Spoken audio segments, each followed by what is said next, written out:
શ્રીજીની પ્રસન્નતાનું ખરા ભક્તનું.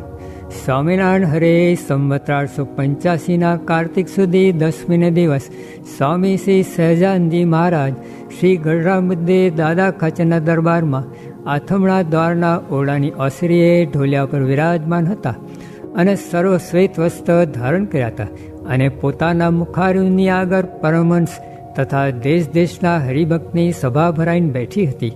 પછી શ્રીજી મહારાજે કૃપા કરીને એમ વાર્તા કરી જે ભગવાન સંબંધી ભક્તિ, ઉપાસના, સેવા, શ્રદ્ધા, ધર્મનિષ્ઠા એ આદિ જે કરવું તેમાં બીજા ફળની ઈચ્છા ના રાખવી એમ સત્શાસ્ત્રમાં કહ્યું છે તે તો સાચું, પણ એટલી તો ઈચ્છા રાખવી જે એણે કહીને મારી ઉપર ભગવાનની પ્રસન્નતા થાય એટલી ઈચ્છા રાખવી, અને એવી ઈચ્છા રાખ્યા વિના અમથું કરે તો તેને તમોગુણી કહેવાય.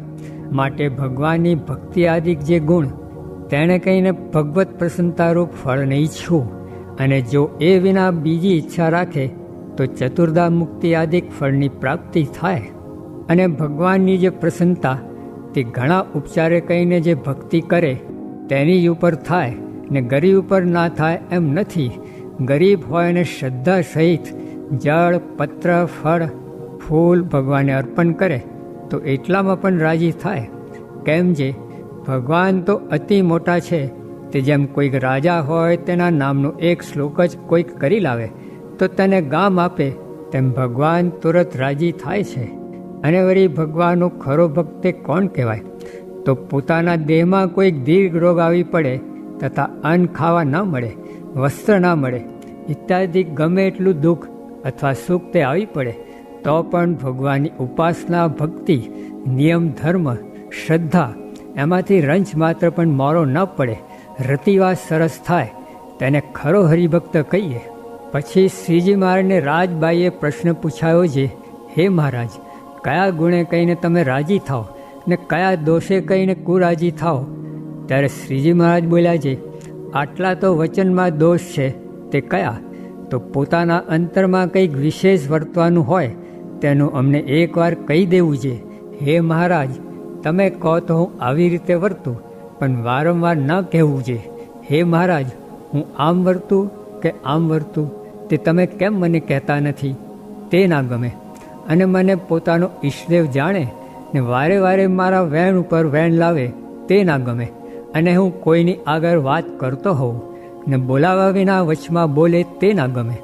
અને ભગવાનનું ધ્યાન કરવું તથા ધર્મ પાળવો, ભક્તિ કરવી ઇત્યાદિ જે શુભ ક્રિયા કરવાની છે તેને જે ભગવાન ઉપર નાખે છે, ભગવાન કરાવશે તો થશે તે ના ગમે. અને આમ હું કરીશ, આમ હું કરીશ એમ કેવળ પોતાનું જ બળ રાખે પણ ભગવાનનું બળ ના રાખે તે ના ગમે. અને જેને બોલ્યામાં પોતાના અંગનો ઠા ના હોય તે તો અતિશય ના ગમે. અને બીજા વ્યવહારિક કામ કરવા હોય તેમાં તો લાજ તથા આળસ ના હોય ને ભગવાનની વાર્તા કરવી, કથા કરવી, કીર્તન ગાવવા તેમાં લાજ રાખે ને આળસ રાખે તે ના ગમે. અને ત્યાગનો અથવા ભક્તિનો અથવા કોઈ રીતનો જે અહંકાર બોલીમાં લાવે તે ના ગમે. અને સભા બેઠી હોય ત્યારે સૌથી છેલ્લો આવીને બેસે પણ પોતાને જ્યાં ઘટતું હોય ત્યાં ન બેસે તે ના ગમે.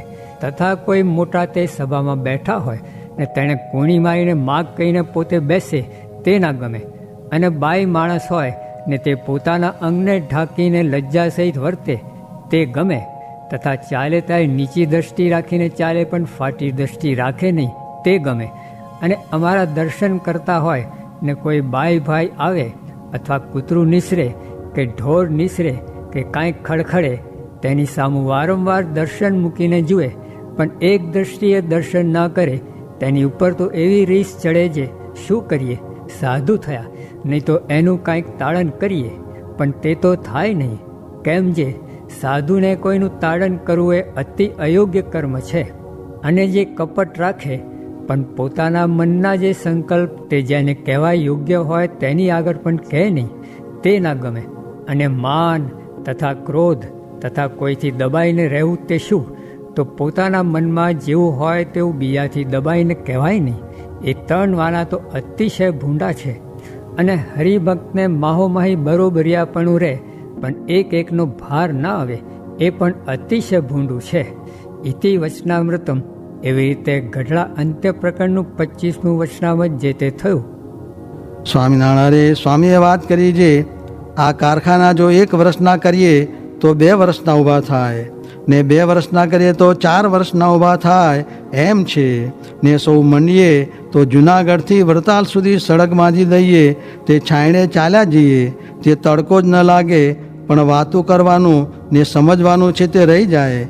ને ભગવાન વિના તો આત્મજ્ઞાન, વૈરાગ્ય ને ધર્મ એ સર્વે અભદ્ર છે, કોઈ કલ્યાણ કરતા નથી. સ્વામિનારાયણ સ્વામીએ વાત કરી છે, કાં તો અષ્ટાંગ યોગ ને કાં તો રોગ, તે વિના અંતરનો મેલ જાય નહીં. તે ઉપર એક ભક્તનું દ્રષ્ટાંત દીધું છે, રોગ આવી ગયો તે પછી સારું થયું. સ્વામિનારાયણ સ્વામીએ વાત કરી છે, કોઈક મરે ત્યારે કાંઈક થડકો થાય, ને પછી આ લોકમાં પદાર્થ, મનુષ્ય, રૂપિયા એ આદિકને દેખે તે પાછું ભૂલી જાય. ને જે જ્ઞાની હોય તેને તો નિરંતર એમ વર્તે, ને આજ્ઞા પાળવી પણ લોપવી નહીં. તે આજ્ઞા મુખ્યપણે તો ધર્મામૃત, શિક્ષાપત્રી ને નિષ્કામ શુદ્ધિ એ 3 ગ્રંથ પ્રમાણે વર્તવું, ને મોટાનો સમાગમ કરવો, ને સેવા કરવાનું કહે છે. તે સર્વમાં મુખ્ય સેવા તે શું? જે મોટા એકાંતિકની અનુવૃત્તિ મન કર્મ વચને રાખવી, એવી બીજી કોઈ સેવા નથી.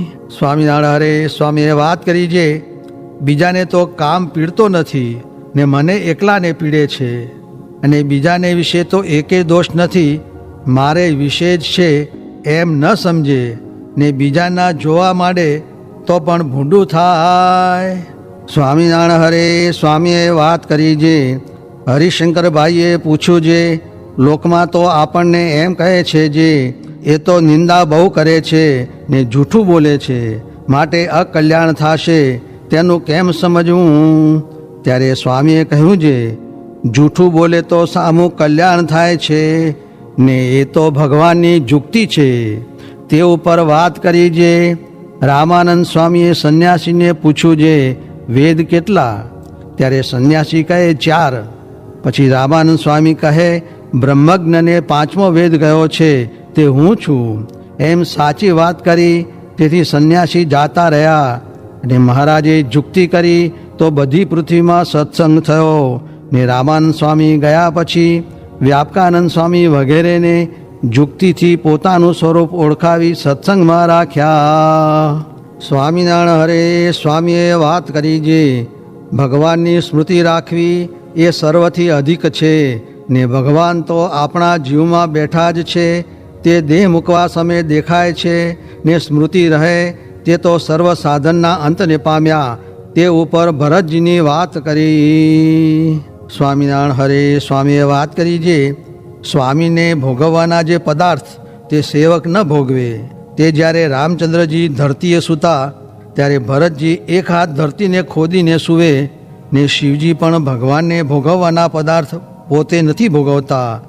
ને સંગનો ભેદ કયો જે એક ઉખેડે અને એક ચોંટાડે. સ્વામિનારાયણ સ્વામીએ વાત કરી છે, ઓહો, એક સમર્થ થકા ઝરણા કરવી એ બહુ મોટી વાત છે. કેમ જે કાંઈ ન હોય ને તેને કહે તો ઠીક, પણ સર્વે વાત હોય ને કહેશે જે તમને કાંઈ આવડતું નથી, એ તો ભગવાન ને એના સાધુથી જ ઝરણા થાય, પણ બીજાથી ન થાય. માટે આપણને કાંઈ નથી આવડતું એમ કહે તો પણ શું, ને સર્વ વાત તમમાં જ છે એમ કહે તો પણ શું. આમ કહે જાતું નહીં રહે, ને આમ કહે આવી નહીં જાય. મરને થોડું કરવું પણ હુંહાટો ન કરવો, અને જાજુ કરે તો મહિનો ધારણા પારણા કરે, પછી જ્યારે જ્ઞાન વાણું ખાવા માંડે ત્યારે 3 ટાણા ખાય. એ વાતમાં માલ નહીં. 12 માસ એમને એમ જમવું, નીકર 1 કોળિયો ઓછું જમવું, તે સત્વગુણી તપ છે. ને 1 મહિનો ઓલું કરે, તેમાં પારણાને દી ધરાઈ રહ્યા, પછી 8 કોળિયા વધુ ભરવા, એ તમોગુણી તપ છે. માટે અતિ સર્વત્ર વર્જયેત. તે અતિ ઊંઘવું નહીં, અતિ ખાવું નહીં, અતિ ભક્તિ કરવી નહીં, સર્વે સાધારણ જ્ઞાને કરીને કરવું તો જાજુ માને છે.